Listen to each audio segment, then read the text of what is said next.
How's it going? I am a little goblin who likes to do makeup, and today I'm going to do a special look.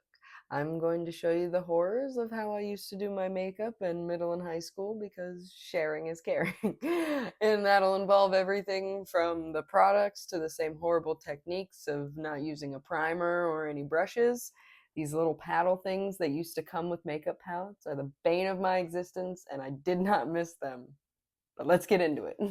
So, growing up, I never really had anyone around me who did makeup or was ever like really interested in it. So, I didn't really know a lot about it. I just kind of like saw the products that like my grandma was using, or when my sister started to get into it, what she was using, and I was like, I know what to do with that. And to be honest with you, no, I really did not. But it was a process. You know, I didn't use any sort of primer or blending or anything. I was just like, I don't like how dark this spot is, want to make lighter. And I would just like smash stuff in there with the little thing. And to be honest with you, I don't even know if this is the right one. It used to come in a circular thing, but I know it was Covergirl. So here we are. We're trying it out. I didn't even have like good makeup hygiene back then either. I would sleep in my makeup for a few days at a time, and I would just scavenge through my sister's stuff or my friend's stuff and just like put it on real quick in secret. And I'm like, nobody knows. Yeah, yeah, they do. They can see it.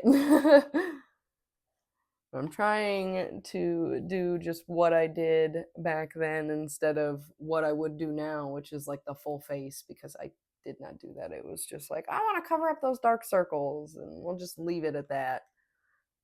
This whole video is just going to be me calling myself out for everything that I used to do before I knew anything about makeup. That is about all that I would do for that. I know. No priming, no blending, no contour, no nothing. Just covering up those dark circles and putting a little like base over my eyes or something like that. And then this little guy. So I used to, oh, there we go. So I used to just think that I was super cool by leaving my eyebrows full and bushy on them and then just taking a little like brow pencil and drawing a line through them. And I was like, see, I can have good brows while leaving my eyebrow there. And it's like, girl, everybody can see those now.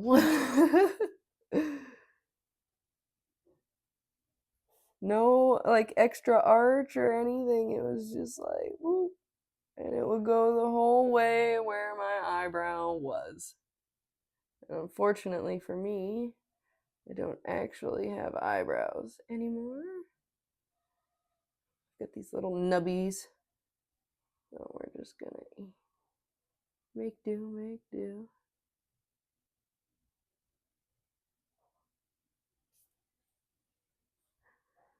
Yep. They just went on forever in like the worst way possible. Whoever let me out of the house like this repeatedly, like, you did not care about me in my makeup looks. And like, yeah, it's all about growth and everything like that, but I also just wanted to poke a little bit fun and how I used to do my makeup. Like, dang. You think my eyebrows are bad now? They used to be much, much worse. We've got our little hard candy palette here, and to be honest with you, like there's nothing wrong with this brand. I actually really like them. I think the only problem that I've ever really had was using these little things, and maybe like my knowledge of colors and stuff wasn't that good back then either. But we're gonna do our best here on the struggle bus. Oh, I hate these little they're like little paddles. And I had to go all over because this palette didn't actually come with one of these. Oh, they're the exact same on both sides. I was like, one of these has to be fatter than the other one, but it isn't. Yeah, I had to go searching for this and I had to buy a whole different palette just to get it. But I didn't use them back in the day, so I wasn't going to use it now. Oh, this is so hard to blend. Oh, good God.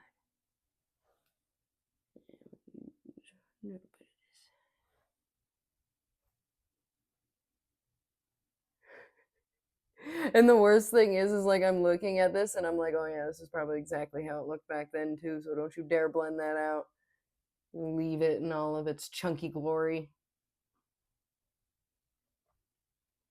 And like poking a little bit of fun is perfectly fine too. I realized that I did the best that I could back then, and I was learning how to be comfortable in my own skin, play around with my eyebrows while leaving them fully intact. Victoria, good God.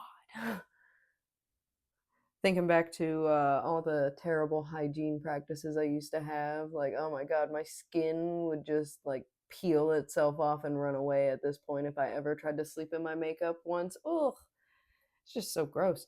And I mean, yeah, I'm wearing a little bit more of it now, but even then, like, eek, still not good for you. Because I wouldn't like take it off the next morning either. I would just go right back over it with like eyeliner and stuff like that. Like, girl, no. I went ahead and did the other eye up there and everything, and I know what you're thinking about how it looks, but don't blame the eyeshadow, blame the little palette thing. It's always the little palette thing. It's never the eyeshadow.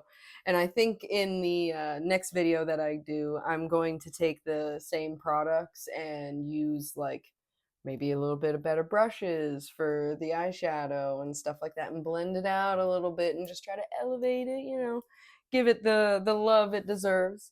Because the eyeshadow palette didn't do me wrong. It's those stupid little palettes. Oh, I hate those little palettes. I keep calling them little palettes, but they're like little like spade things. I don't know, but I hate them. So I'm going to misname that little product because I don't even know what it is. I hate it so much. Stupid little applicator. There we go. All right. An eyeliner back then was always done with one of these. And oh my God. I struggled with it so much as a kid. I was like, man, I hate doing eyeliner and everything. And I think it was just me and this thing because I definitely like using liquid a lot better now. And it's also not a fat enough wing. I used to do them so chunky. There we go. Mainly because I'd hit that little like bone or that little indent there on my eye, and I'm just like, oh, I don't have time to deal with it, so we just make it big.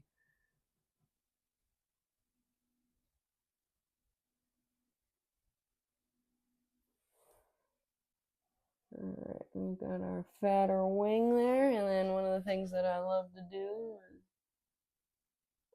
take these and I would just do little random dots.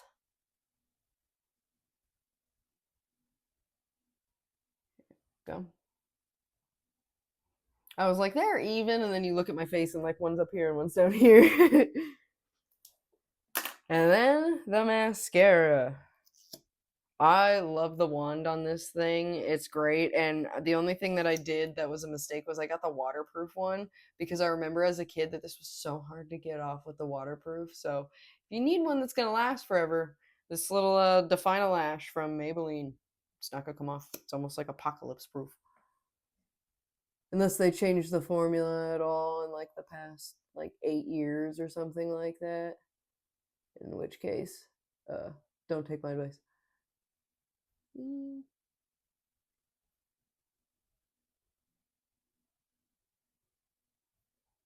we go.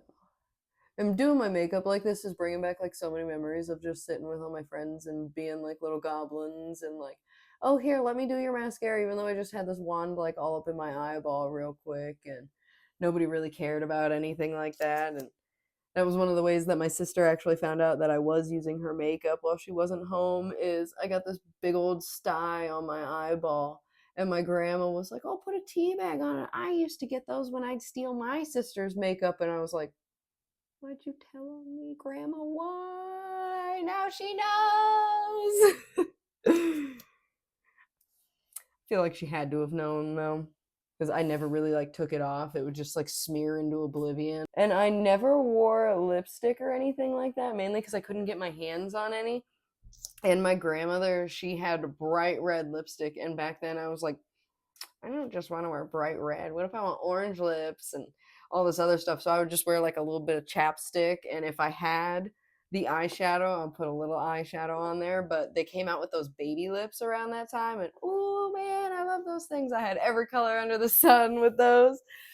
But this is pretty much how I would do my makeup back then, with super long eyebrows and all. So I am gonna go off here, and lucky for me that I still have some old band tees and everything like that. So I'm gonna go get dressed, and we'll be right back here, and I'll show you what a goblin I look like.